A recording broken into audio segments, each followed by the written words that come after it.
Howdy, y'all. It is Chet Garner, the Day Tripper here, and today I am in Round Rock, Texas, checking out Goodstock. It's a local butcher shop that, for barbecue lovers, truly has everything. I mean, we're talking brisket, beef ribs, steaks, oh, and Hall of Fame pitcher Nolan Ryan as its owner. Morning, Chet. Hey, I appreciate you being here today. Oh, it's great to be here. Thank you. You want to go in and take a look? Oh, yeah, it sounds great. Let's go.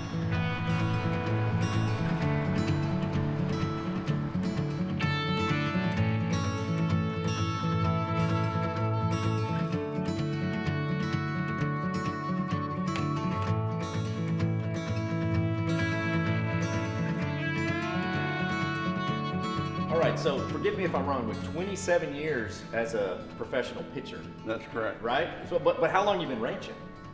About 40-something years. Okay, so like almost double the time as a rancher as you were a pitcher. Right.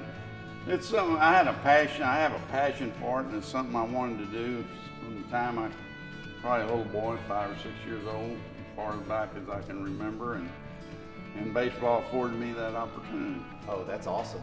So by the time you retired, you already had a herd? Oh yeah. I was probably running by then 2,000 cows. Wow. So That's not a little hobby. no, it kept me busy. I mean, that's what I enjoy doing, and that's where I probably get the most enjoyment and relax. And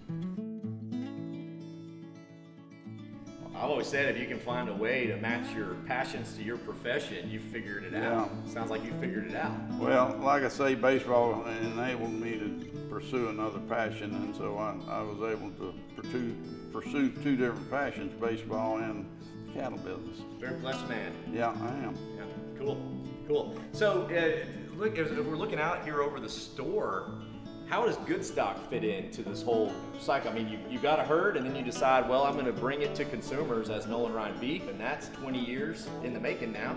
And then now it's Goodstock.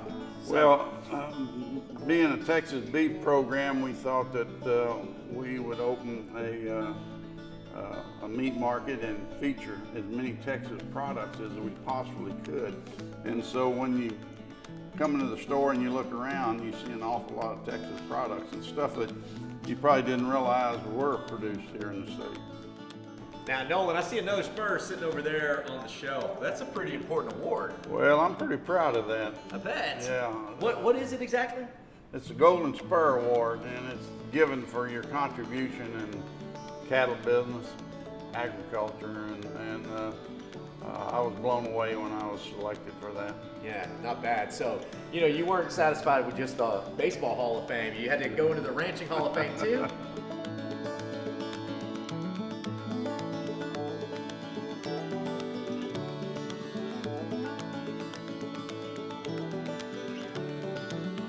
Well, but here, this is the shining crown of the Yeah, this experience is over what here. I always gravitate to as a meat counter, and I always enjoy looking at that. Man, I have experimented with a couple tomahawks, and I mean, as long as you got time, it's going to be one of the best Right. steaks you've ever had. But you got to smoke that like a prime rib. Yeah, that's a lot of meat, and Yeah. you can serve a lot of people off one of those. So you got to make an investment into one of those, which goes back to your point of, if you're going to make an investment in a good cut of meat, you better not screw it up. Right, you want that to be a really good experience, and if you're serving that, you probably have some other people coming over, so you have the pressure of really wanting to do it right. And, Yep.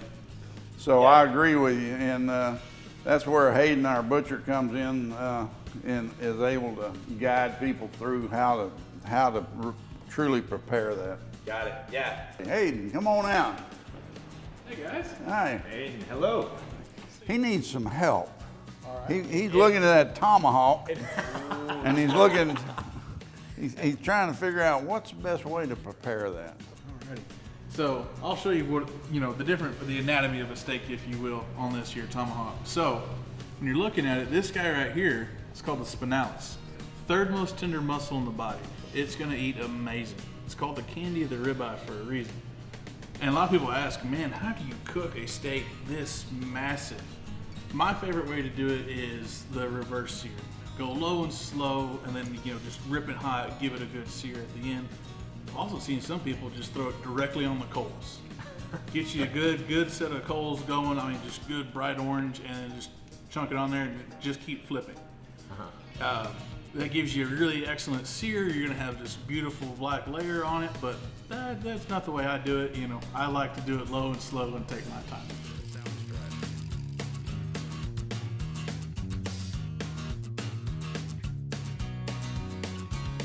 What is it that makes this experience special? Well, I think it's unique in itself, and I think when somebody comes in here and they look at this with Hayden here, that he can guide them through a purchase, and it's a commitment on their part of they're going to have a special dinner, and they don't want to mess it up. They want it to be as good as that piece of meat they're buying, and he can help them through that. Well, Nolan, I love it. I mean, you can buy the steak you're gonna eat, you can buy the seasoning you're gonna put on it, and you can even buy the thing you're gonna cook it on here. Well, I got something for you here. Right here, we even have a cutting board with a knife, and it's a magnet, so you won't lose your knife. You won't be looking around in the backyard trying to figure out what you did with your knife. Oh, that's genius. That's genius. Well, hey, thank you for having us, man. Well, thanks for being here. Really appreciate it. Yeah. All right, Daniel, back to you. I hope you didn't mess up those beef ribs yet.